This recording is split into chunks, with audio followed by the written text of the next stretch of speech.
May bagong koalisyon na nag-anunsyo ng tigil pasada sa Huwebes at Biyernes para mas mapagting pa raw ang pangangalampag sa gobyerno kaugnay sa patuloy na mega oil price hike. May ulat on the spot si Ian Cruz. Ian? Organisasyon sa transport sector ang No to Oil Price Hike Coalition. Ayon kay Piston President Modi Floranda, 6 na punto ang nais nilang mangyari. Una, i-roll back ang presyo ng langis, tanggalin ang VAT at excise tax sa produktong petrolyo, ibasura ang oil deregulation law, ipatupad ang fair hike at taas sahod. Isa bansa ang industriya ng langis at ang pagpapatigil sa giyera sa gitnang silangan. Sabi ni Floranda, magkakaroon ng nationwide transport strike ang haning nila sa March 26 at 27. Mas malaki raw ngayon ang pagkilos dahil iba't ibang samahan na ang kasama mula sa jeepney drivers, TNVS drivers, MC taxi drivers at mga delivery riders at iba pa. Kaisa rin nila ang hanay ng commuters, pati na ang iba pang progresibong grupo. Ayon kay Andy Espiritu ng Ka-Rider, marami sa kanila ang kung hindi makakapunta sa mismong protesta, magpapatay ng app para ipakita ang pakikiisa sa pagkilos. Sabi naman ni Dong Pangan ng Kagulong, pagamat umaaray ang maraming riders sa taas presyo ng langis, sasama pa rin ang iba sa motorcade para kondinahin ang patuloy na pagtaas ng langis. Si Teddy Casino ng Bayan sinabing nasa mesa na raw ng Pangulo ang ipinasa ng Senado at Kamara para sa emergency powers ng Pangulo, pero bakit hindi pa raw ito napipirmahan?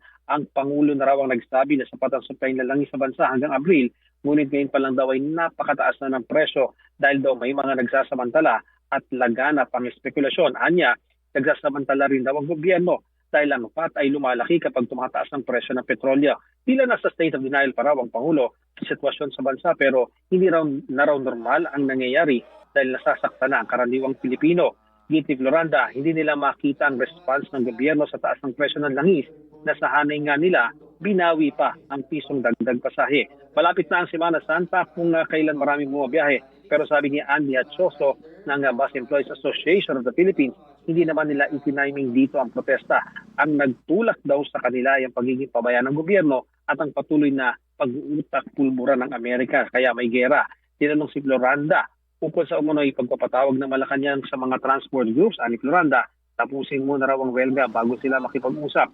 Hinihingan pa natin ang reaksyon ng Malacanang sa mga ipinunto ng No to Oil Price Hike Coalition, pero sinabi na kanina ni Palace Press Officer Jose Claire Castro na ginagawa ng gobyerno ang lahat para maibsan ang epekto sa bansa ng giyera sa Middle East. Balik sa iyo, Rafi.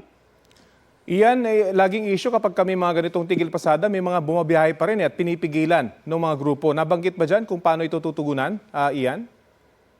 Well, Rafi, ang sinasabi naman nila sa atin, talagang voluntaryo daw yung pagsama dun sa kanilang pagkikilos protesta at gaya nga ng mga ka-rider, Rafi, ng mga rider ng motorsiklo, ang sinasabi, kung hindi man sila makakasama dun sa aktual na protesta, ang iba daw ay magpapatay ng app bilang pagpapakita ng pagsama sa protesta. Sa gayong paraan daw ay hindi sila makakakuha ng mga pasahero o makapag-deliver, pero at the same time, makakatipid sila sa gasolina at nakakapagpakita pa ng pakikisa doon sa protesta, Rafi.